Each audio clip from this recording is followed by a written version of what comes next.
네, 안녕하세요. 미라클 건강법의 신영아 박사입니다. 지난 시간에 이어서 이제 자기 개발을 하는데 어떤 방향으로 할 것인가, 어떤 일에 자기 개발을 해야 될 것인가에 대해서 좀 얘기를 해보고자 합니다. 지금 이제 4차 산업 시대가 들어서면서 우리 경제도 어려워지고 하지만 어떤 새로운 변혁의 시대이죠. 변혁의 시대에는 항상 기회가 있거든요. 우리가 많이 변화하는 시대에는 어려움도 있지만 분명히 기회가 있다고 보거든요. 그래서 우리가 자기 개발을 할 거면 결국 어떤 방향성, 어떤 가치 기준에 목적을 두고 여러분들이 자기 개발을 해야 될 것인가에 대해서 얘기를 좀 하고자 합니다. 요즘은 많이 변했죠. 요즘 가치관도 많이 변했고, 요즘 예전에는 자본주의 시대를 얘기할 때는 어떤 유용성이 있는지, 이게 돈이 되는지 이런 것들이 중요했는데 이제는 그것만으로 안 되는 거죠. 내면의 가치를 갖고 있는지 또는 사회적 가치를 갖고 있는지 이런 것들이 굉장히 중요한 시대가 되었습니다.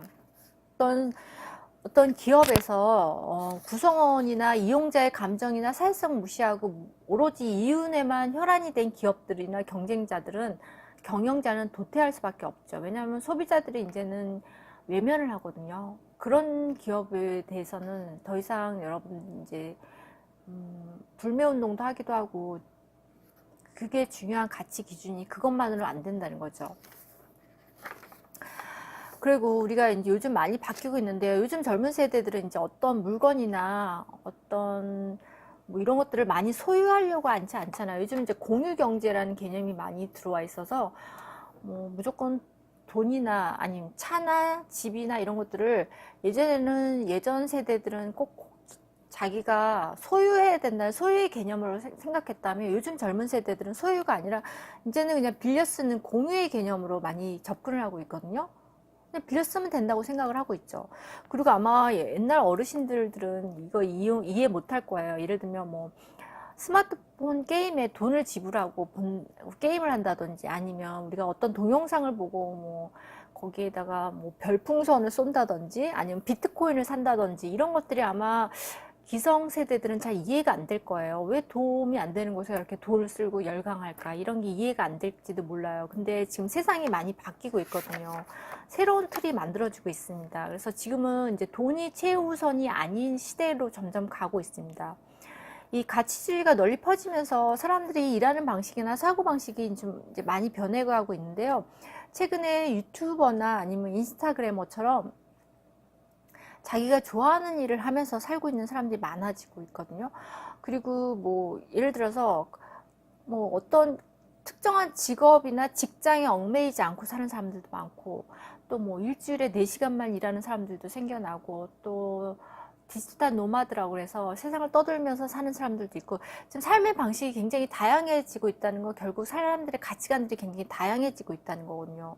또 우리가 뭐 크라우드 펀딩이라든지 전자상거래 서비스로 여러 분야에서 수익을 내는 사람들도 있고요. 또 우리가 그걸 급여의 일부를 또 비트코인에 투자하는 사람들도 있고, 다양한 생활 방식과 다양한 경제 활동이 굉장히 다양해졌죠. 그게 다양했는데 이 밑에는 이제 어떤 사고방식이냐면 1970년대에 이른 그 세대들은 되게 굉장히 고도 성장을 하면서 유복해진 세대죠. 그리고 이때는 좀 더 풍요로워지고 싶다든지 뭐 좋은 집에 살고 싶다든지 아니면 돈을 많이 벌고 싶다든지 이런 단순한 욕망에 충족하기 위해서 열심히 일을 한 세대죠. 그래서 그 덕분에 이제 성장과 풍요를 가져왔는데요. 지금 밀레니엄 세대들은 좀 다르거든요. 밀레니엄 세대들은 이미 태어날 때부터 유복한 환경에서 태어났어요. 그래서 이 세대들은 돈이나 출세 같은 것들이 중요한 인생 목표가 아닌 거예요, 이 사람들은. 돈이나 출세 같은 것에 연연하지 않는 거죠. 왜냐하면 태어날 때부터 의식주 걱정을 해보지 않았던 세대이기 때문에 저 옷이 갖고 싶다, 저 집에 살고 싶다, 이런 것에 대한 것에 집착을 하지 않는 거죠. 그러니까 본능적인 욕구에 별로 집착을 하지 않는 거죠. 근데 인간이 풍요로워지면은 이 가난했던 시절과는 욕망의 종류가 달라진다고 합니다. 이 페이스북의 CEO 저커버그가 하버드 대학 연설에서 이런 말을 했습니다. 어떤 말을 했냐면요. 저는 오늘 목적에 대해서 말하고 싶습니다. 하지만 당신 인생의 목적을 찾으세요 라는 식의 뻔한 졸업식 연설을 하고 싶지 않습니다. 우리 밀레니엄 세대는 본능에 가까운 목적의식을 갖고 있으니까요. 오늘 제가 이야기하고 싶은 것은 인생의 목표로 의미를 찾는 일만으로는 충분하지 않다는 것입니다. 저희 세대의 과제는 누구나 인생에서 목적이나 의미를 설정할 수 있는 세계를 만들어내는 것입니다. 사회가 앞으로 나아가게 하는 것은 바로 우리 세대의 과제입니다. 새로운 일을 만드는 데 그치는 것이 아니라 새로운 목적을 만들어내야 합니다. 이렇게 얘기를 했어요. 저크버그가. 참 굉장히 흥미로운 얘기라고 생각합니다. 이게 무슨 얘기냐면, 그러니까 옛날 세대들은 의식주나 어떤 필요한 물건을 충족하거나 돈을 벌거나 이런 게 중요했던 세대죠. 그게 그냥 인생의 목적이었어요. 인생의 목적. 근데 이 밀레니엄 세대는 이미 풍요로운 세대예요. 태어날 때부터 풍요로운 환경에서 태어났기 때문에 그냥 단순히 뭐 잘 살자, 뭐 돈을 벌자 이런 게 목적이 아니라는 거죠. 이 사람들은 거기서 더 나아가서 어떤 이미 필요한 물질이 충족된 세대이기 때문에 새로운 목적을 탐색해야 된다는 거죠. 그러니까 인생의 의미와 목표를 그냥 추구할 뿐만 아니라 더 나가서 타인에게 줄 수 있는 존재의 가치, 뭔가 사회를 위한 이타적인 가치를 목적으로 찾아야 된다는 얘기죠. 그래서 구글이나 페이스북 등은 이 최근에 급성장한 기업에는 분명한 목표가 있습니다.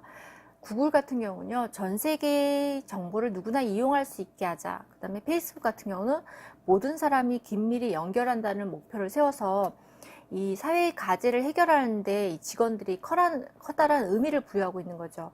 그렇기 때문에 이 구글이나 페이스북 같은 이 기업에는 우수한 인재들을 많이 유치할 수 있었던 이유는 뭐 최고 수준의 급여라든지 복리후생을 제공할 뿐만 아니라 이 기업에 근무하는 사람들한테 인생의 목표나 인생의 의미를 부여했기 때문이라고 저는 생각을 하거든요. 그래서 우리 앞으로는 인생의 의미나 목적이 어떤 타인에게 선사할 수 있는 능력이 이게 굉장히 중요하다는 거죠. 그래서 이 매슬로우가 인간의 5단계, 욕구의 5단계를 설명을 했어요. 근데 우리가 가장 낮은 단계부터 5단계까지 있는데 5단계의 가장 높은 단계가 자아실현의 단계거든요. 그러니까 자아실현의 욕구의 단계인데 요즘 인간들은 이제 이 자아실현 욕구 다음에 이타적인 욕구가 생겨난다고 하죠. 내가 자아실현을 실현하고 나서는 그 다음은 이제 남을 위한 이타적인 욕구로 이 사람들의 욕구가 변해가고 있다는 거죠. 그래서 여러분들이 이제는 우리가 좋아하는 일에 열중하는 사람이 이제 성공하는 세상이 되어가고 있고 다들 이런 삶을 지향하고 있다는 거죠. 특히 이 밀레니엄 세대 같은 경우는 이제 이 돈이 결국은 동기부여로 이끄는 욕구가 약해졌다는 거죠. 그래서 돈으로 사람을 움직이는 시대는 어렵게 됐다는 거죠. 이 밀레니엄 세대한테는요. 그리고 이 사람들은 이제는 돈보다는 가족과 함께 할 수 있는 여가 시간을 더 중요시했다고 합니다. 그리고 앞으로는 이제 우리가 복지제도가 잘 되어 있으면서 기본소득이 도입이 되면 아마 돈의 가치는 지금보다도 더 떨어질 거라고 생각이 됩니다. 그래서 이제 이 내면의 가치가 경제를 움직이는 원동력, 성공의 규칙이 되어 가고 있다는 거죠. 그래서 이제는 앞으로는 금리적 이익을 중요하는 사람이 돈을 벌 수 있는 시대가 아니라요. 뭔가 열중하고 뭔가 사람들한테 가치를 부여하는 사람들이 성공하는 시대가 된다는 거죠. 만약에 여러분들이 가수가 있어요. 가수가 있는데 어떤 한 가수는 돈벌이를 위해서 노래하는 사람하고 어떤 한 가수는 자기가 음악을 정말 좋아해서 음악에 가치를 부여하는 가수가 있다 그러면 여러분들은 어느 쪽을 더 응원하고 싶으세요? 아마 대부분 사람들이 후자를 응원할 것입니다. 왜냐하면 후자한테 더 공감이나 호의를 느끼기 때문이죠. 그래서 여러분들은 이제 앞으로 어떤 이익이나 실용성만을 내세울 것이 아니라 내면의 가치를 일으키는 일에 자기 개발을 해야 된다고 합니다. 그래서 이제까지는 이게 돈이 안 되고 실용성도 별로 안 됐던, 인정받지 못했던 공감이나 사람들한테 열광을 준다든지 신뢰감을 준다든지 호의나 감사를 주는 이런 내면의 가치가 이제는 SNS를 타고서 이 폭발적인 기세로 이렇게 퍼져나가고 있는 거죠. 지금은 누구나 우리는 스마트폰을 들고 있고 누구나 인터넷에 접속을 해 있는 상태로 살고 있잖아요. 24시간을 거의 인터넷에 접속해 있는 상태로 접속해 있기 때문에 이런 사람들의 열정이나 이런 감정이 정보가 순식간에 사람들한테 퍼져나가는 환경이 조성되어 있다고 하는 거죠. 그래서 앞으로는요, 여러분들이 이제 자기 개발을 하려면 내면의 욕망을 충족하는 가치를 제공할 수 있는 사람, 그다음에 자신의 열정을 감염시킬 수 있는 사람들한테 성공의 문이 열리고 있다고 볼 수 있겠죠. 그리고 특히 내면의 가치를 중요시하는 이 시스템에서는 특히 뭐가 중요하냐면 자기만이 할 수 있는 독창성이나 독자성, 개성이 강한 사람들, 이런 것이 굉장히 중요하다고 합니다. 그래서 여러분들은 남들이 다 할 수 있는 일이 아니라 나만이 할 수 있는 일, 나만이 오로지 할 수 있는 일을 찾아야 되겠죠. 남들이 흉내낼 수 없는, 나만이 할 수 있는 뭐 독창적인 경험이 될 수도 있고요. 그게 독창적인 정보가 될 수도 있고, 아니면 전문적인 지식이 될 수 있고, 아니면 타인들한테 감동을 줄 수 있는 거, 아니면 의미를 부여할 수 있는 일, 이런 것들이 이제는 결국 중요시하게 되고 그런 쪽에 가치 기준을 많이 두고 사람들이 그런 쪽에 많이 높게 평가한다는 거죠. 그래서 여러분들은 이제 앞으로 자기의 독창성이 있는 창업을 한다든지, 아니면 내가 어떤 독창적인 나만의 가진 기술을 가지고 있는 일을 해야 되겠죠. 그래서 여러분들이 어떤 일을 할 때는 나만의 독자적인 기술이 있는지, 나만의 어떤 경험을 습득하고 나만이 할 수 있는 일인지, 그리고 내가 지금 하는 일들이 내가 가진 그런 가치나 자산을 높여줄 수 있는 일인지를 한번 잘 살펴보시기 바랍니다. 그래서 여러분들은 앞으로 이제 나만의 가치를 추구하는 일, 그 다음에 남하고 비교할 수 없는 독창적인 일, 이런 일을 찾아서 열중을 하시고 여러분들이 나만의 독창성을 구축하는 것이 결국은 성공의 열쇠라고 보고 있습니다. 네, 이번 시간에 했던 얘기들이 이제 여러분들이 자기 개발을 어떤 가치 기준을 두고 해야 될지에 대해서 얘기를 했는데요. 여러분들한테 도움이 됐으면 합니다. 네. 이상 미라클 건강법의 신영아 박사였습니다. 제 얘기가 공감이 되고 도움이 되셨다면 영스랩도 구독해 주시기 바랍니다. 네, 감사합니다.